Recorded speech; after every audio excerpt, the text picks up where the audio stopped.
Is it kind? Apakah perkataan Anda baik? Amsal 15 ayat 1. Jawaban yang lemah lembut meredakan kegeraman, tetapi perkataan yang pedas membangkitkan marah.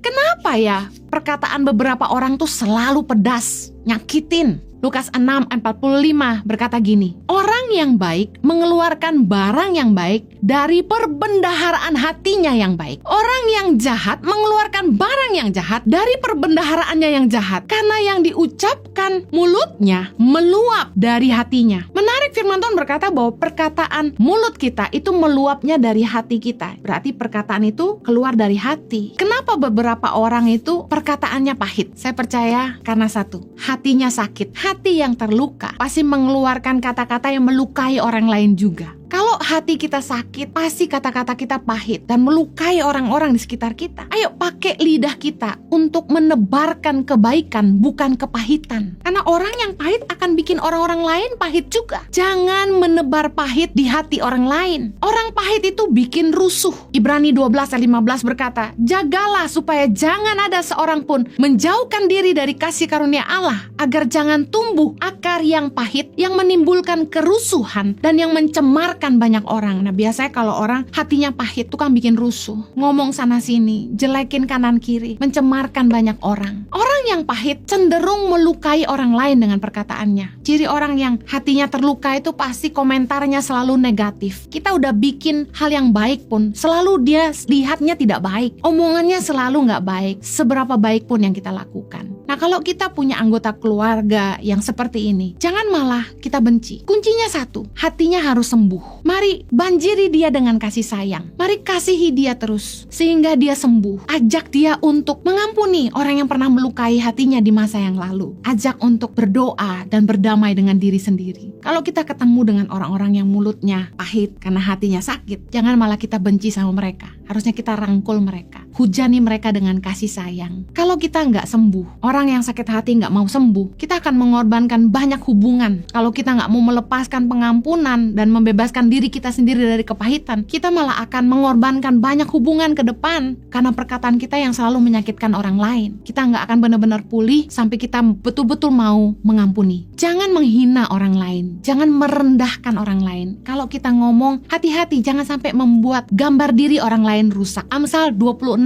ayat 18. Seperti orang gila menembakkan panah api, panah dan maut, demikianlah orang yang memperdaya sesamanya dan berkata, aku hanya bersenda gurau. Luar biasa, ayat firman Tuhan mengajar gini, bahwa orang yang ngomong sembarangan, memperdaya sesamanya, ngebully sesama dengan perkataan yang merendahkan, dan dia dengan santai bilang, sorry, gue cuma bercanda. Tahukah Anda, firman Tuhan berkata ini orang gila, menembakkan panah api, panah dan maut. Karena perkataan kita itu ketika kita lepaskan itu kayak panah, nancap di pikiran orang, di hati orang, terbawa dalam mimpi. Perkataan itu bisa memanipulasi. Ketika dia mandi, dia terngiang-ngiang perkataan yang sama. Ketika dia tidur sampai dia ngimpi, perkataan kita itu tajam. Kenapa dikatakan maut? Karena banyak perkataan yang tidak dijaga, yang merusak gambar diri orang, membuat orang jadi depresi, lalu bunuh diri. Ketika kita ngomong, yang kita keluarkan tuh dua, berkat atau kutuk. Apa yang keluar dari mulut Anda? Hati-hati, jangan marah sama anakmu, pasanganmu, orang tuamu, temanmu, atau siapapun. Lalu Anda mengucapkan kutuk atas hidup mereka. Ucapkanlah berkat. Berkati pasanganmu. Perkataan kita adalah doa. Berkat atau kutuk yang keluar dari mulut kita. Yakobus 3 ayat 9 bilang gini, dengan lidah kita memuji Tuhan Bapa kita, dan dengan lidah kita mengutuk manusia yang diciptakan menurut rupa Allah. Dari mulut yang satu keluar berkat dan kutuk. Hal ini saudaraku tidak boleh terjadi demikian. Jangan nyumpahin orang. Keluarkan perkataan yang baik. Firman Tuhan itu disebut the good news. Harusnya yang kita bicarakan kalau firman itu pasti hal yang baik. Jangan bicara kotor. Efesus 4